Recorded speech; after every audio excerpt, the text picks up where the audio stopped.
সত্যি কথা বলতে রিয়েলি প্রাউড অফ খালেদ। কারণ এমন একটা সিচুয়েশন থেকে যে ও সিলেট থেকে আমাদের কথার সাথে সাথে রাজি হয়ে টিমের স্বার্থে ও চলে এসেছে সিলেট থেকে। আর নর্মালি আসলে সিলেট যদি থাকতো হয়তো মনটা আরেকটু খারাপ থাকতো। সো ও আমাকে কল করেছিল গতকালকে যে ভাই আমি কি করব। সো আমি বললাম যে আসলে সিলেটে থাকলে মনটা খারাপ থাকবে বাসায় বসে থেকে, আর এখানে আসলে হয়তো একটু উৎফুল্ল থাকবে। And he wanted to play this game. বললো যে আমি বরিশালের সাথে খেলতে চাই। আর আসলে সত্যি কথা বলতে আমরা সবাই ইমপ্রেস, কারণ একটা এত বড় ইনসিডেন্টের পরে যে ও চলে এসে এবং ম্যাচ খেলেছে এবং দারুণ বোলিং করেছে আজও। সমস্যাগুলো আসলে আমাদের টপ অর্ডার ফেইলার, কারণ টি-20 ক্রিকেটে আপনি যদি দেখেন ফার্স্ট পাওয়ার প্লেতে যদি আপনার 3টা-4টা উইকেট পড়ে যায়, আমাদের আসলে আমরা 6টা ব্যাটসম্যান নিয়ে খেলি, আমাদের লং টেল। সো ওই জায়গায় আসলে আমাদের যারা রেগুলার রান করছিল ওরা 2-1টা ম্যাচে রান না করা আসলে আমাদের আপাতত ট্যালেন্টটা এক্সপোজড হয়েছে। সো আশা করবো ব্যাটসম্যানটা রেসপন্সিবিলিটি নিয়ে যদি ব্যাটিং করে we can come back again. না, আই ডোন্ট থিঙ্ক উইকেটে কোনো ঝামেলা ছিল। আসলে ভালো বোলিং বলতে পারেন। আমি রিয়েলি ফাহিম আশরাফের যেগুলো উইকেট পেয়েছে খুব ভালো লেন্থে বলছিল, বাট আমি মনে করবো যে সো ফার উইকেটটা খুব ভালো হচ্ছে এই বিপিএলে, এবং চিটাগংও এর ব্যতিক্রম নয়।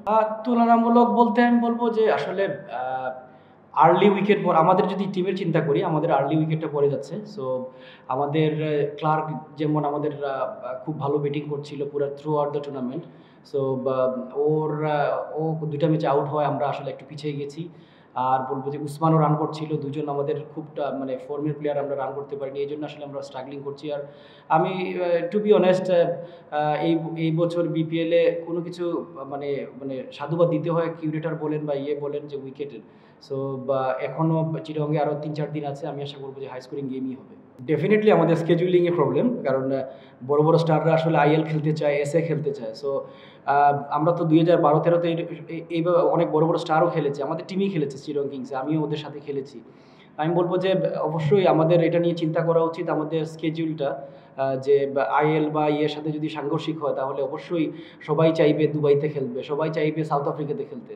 সো আমি আশা করব যে খুব তাড়াতাড়ি এটার যদি আমরা ডিসেম্বরে যদি শুরু করতে পারি, অ্যাটলিস্ট 1 সপ্তাহ 2 সপ্তাহ এদিক সেদিক হলেও, কারণ এন্ড অফ দ্য ডে প্লেয়ারদের তো টাকা দরকার, এখানে খেলে ওইখানে খেলবে। সো তখন আমার মনে হয় এই সমস্যার সমাধান হবে। মোটামুটি না, খুব ভালো, কারণ খুব ভালো বোলিংই করছে, কারণ পাওয়ার প্লেতে বোলিং করা চ্যালেঞ্জিং। ও কিন্তু পাওয়ার প্লেতে বোলিং করে এবং 16-17 নম্বর ওভারের মধ্যে প্রায় গেমই করেছে।